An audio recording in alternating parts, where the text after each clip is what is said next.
Le 1er septembre, c'est la journée mondiale des prières pour la sauvegarde de la création.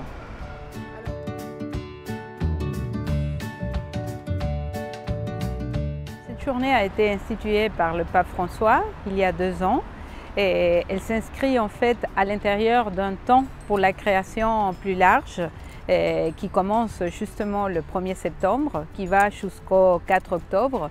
Et ce temps pour la création, en fait, est célébré par les 3 églises chrétiennes, catholiques, protestantes et orthodoxes, et il existe depuis 10 ans.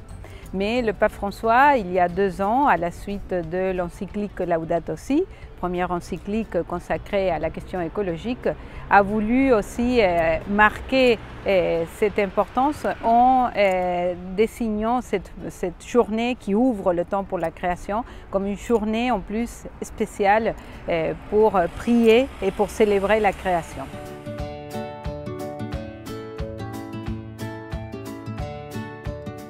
C'est un temps particulier de l'année où on invite les communautés chrétiennes à penser de manière plus particulière à la création. Et c'est vrai que dans le cadre actuel de la crise écologique, ce temps justement nous invite à prendre particulièrement conscience de cette crise et à travailler sur le lien qu'il y a entre notre foi chrétienne et notre engagement pour une terre qui soit habitable et durable pour tout le monde.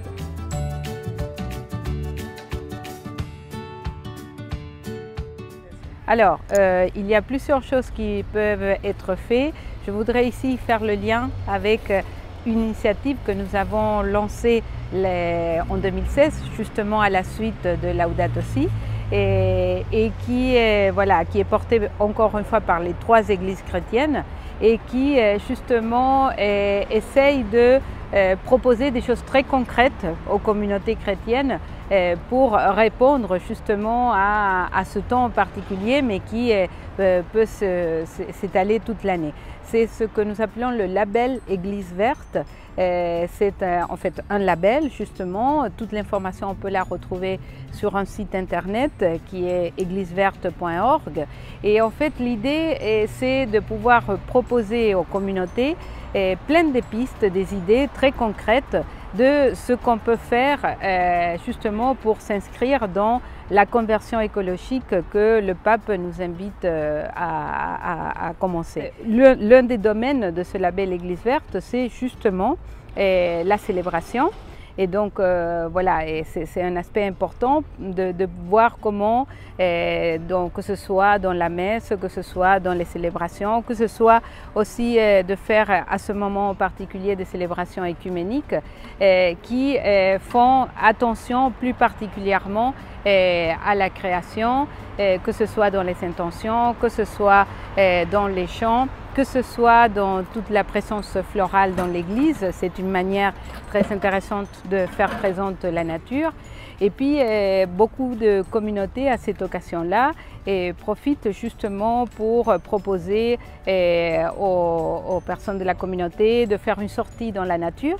Certains organisent des conférences sur des questions qui sont liées à l'écologie et à la création.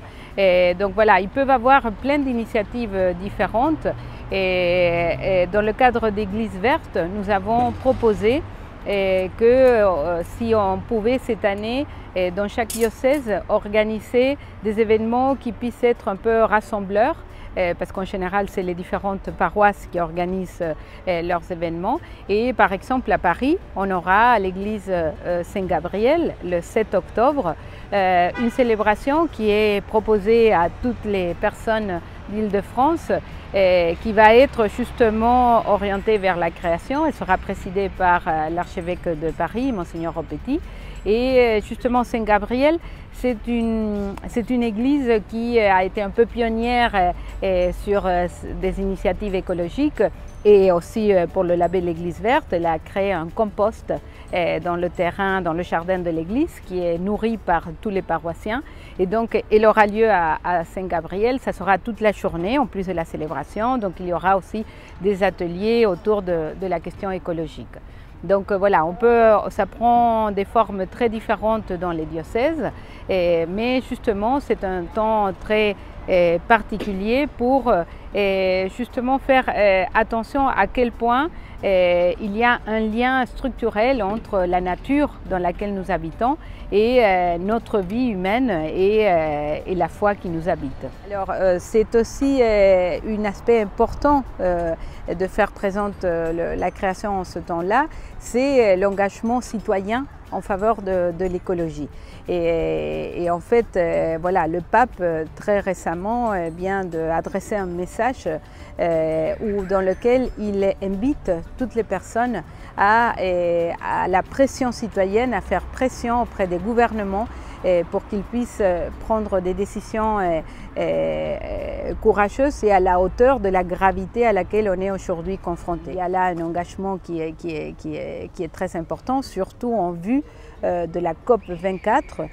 C'est ce sommet international sur le climat qui a lieu tous les ans et cette année il va avoir lieu en décembre en Pologne et c'est un sommet très important parce qu'il va définir les décisions pour mettre en application concrètement l'accord de la COP 21 qui avait été signé à Paris en 2015.